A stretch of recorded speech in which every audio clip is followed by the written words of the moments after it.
Sanctions are a beloved tool in the toolkit of the United States and other Western powers. Sanctions seem much better tool than direct war between the United States and Western powers with other countries. It seems like a way to make a stand and potentially to affect the behavior of other countries, including belligerents like Russia, without having to get involved necessarily directly in war. There are two aspects of sanctions I'd like to talk about today. One is the economic aspect and one is the political aspect. We can argue what the intentions were behind the sanctions, whether they were to deter war, to punish Russia, or in fact to enable Ukraine to prevail in the conflict. What you can argue about is that the sanctions have achieved perverse and unintended consequences. They have not destroyed the Russian economy, as people predicted. I myself signed on to some of those predictions and was in error about the economic effects of the sanctions. What we've seen in reality is tremendous adaptability and entrepreneurialism on the part of the Russian population to survive the sanctions. It's not the government per se, but it is the Russian people for the most part who have adapted really well to the sanctions and in many ways saved that economy. Other countries have refused to impose the sanctions or to go along with the sanctions. It's a very big world out there. And when we thought we were denying Russia the ability to do this or that, trade in oil or trade in its gas, other countries stepped forward, perceived the opportunity, and went after, pursued their own national interests. And so you can see how, even though we expected to crush Russia's ability to maintain its revenues from oil, that in fact, even the discount that we imposed on Russia is not being observed in practice. Oil traders across the world, Turkey, much of North Africa, including even Libya, which is involved in a civil war, have become involved in the Russian oil trade. India is purchasing tremendous amounts of Russian oil and reselling it. A lot of Russian oil is being refined in India and being resold through North Africa back into Europe. These were potentially predictable outcomes, but whether we could have predicted it or not or gotten it wrong, as I did in some cases, the larger point being is that the Russian economy did not substantially contract under sanctions. Yes, Russia manipulates its statistics. Yes, some of the statistics, some of the data are now secret, classified. But nonetheless, the main story of the sanctions has not been a significant destruction of Russian economic activity or even of Russia's ability to fight the war. Just take not just the oil trade, where we see Russia barely selling gas at a discount, despite the attempt to impose a $30 or more discount on Russian crude. We see Russian crude selling at near market prices because it's a demand and supply question. The demand for crude remains really high, especially now that China has come out of its COVID lockdown in the precipitous fashion that it did. And oil prices are about supply and demand, and there's just tremendous demand for hydrocarbons globally. And Russia's production is in high demand as a result.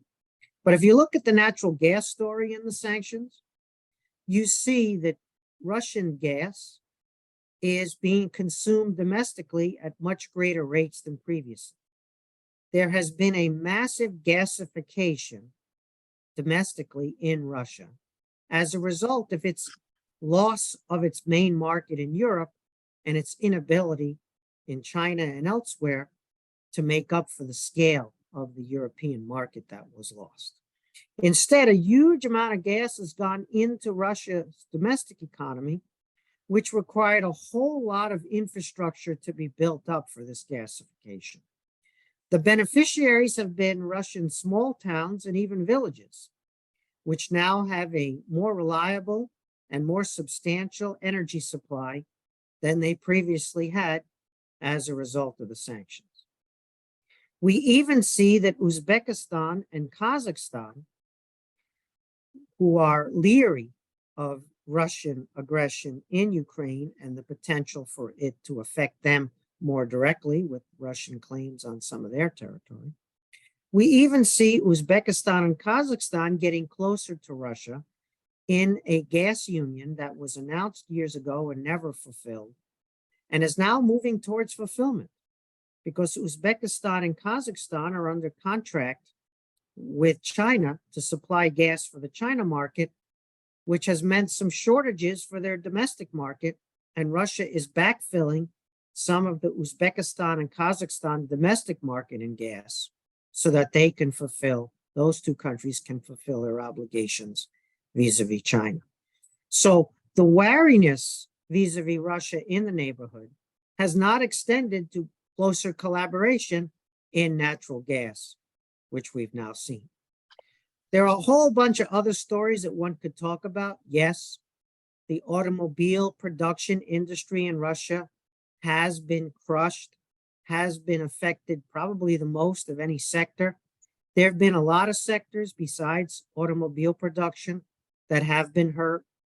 There's been a tremendous hemorrhaging of human capital, especially technically qualified, young, next generation human capital. Russia has lost in many ways the new economy, which has gone into exile in Armenia and other places that don't require a visa for Russian citizens, Turkey, Georgia to a certain extent, Kyrgyzstan.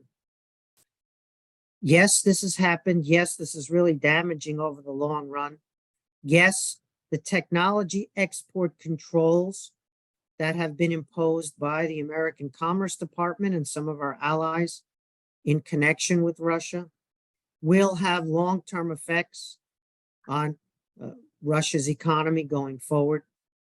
Nonetheless, despite these real effects, both in the short term and especially the long term in technology export controls, Russia has survived the sanctions in a way much better than Iran did and much differently from how we expected. So on the economic front, Russia is still able to produce the military weaponry, still able to obtain the microchips, still able to obtain many other materials for its military industrial complex, in addition to buying fully produced weapons like the drones from Iran and elsewhere. Russia's ability to conduct this war is still there, and Russia's economy has adapted. Certainly, the sanctions have been painful for living standards, which were already in decline in Russia, real living standards. And certainly more effects could come, especially inflation and a mismanagement of the macroeconomic situation as Russia's budget deficit increases because it is spending much more on the war than it's taking in revenues. Nonetheless, the overall picture is economic sanctions have not done what we had hoped they would do and may not do even in the medium term. The political aspect of sanctions has been even more damaging. Politically, if you're against the war, but you're pro-Russia, you had no place to go.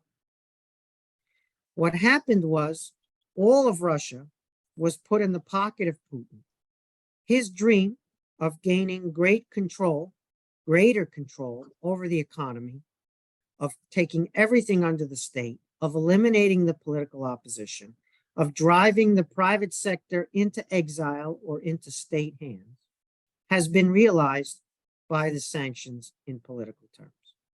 What this means is that we have actually annihilated the Russian opposition, much of the Russian private sector, and given no place to go for those people who are pro-Russia, who are Russian patriots, but might be anti-war and anti-Putin.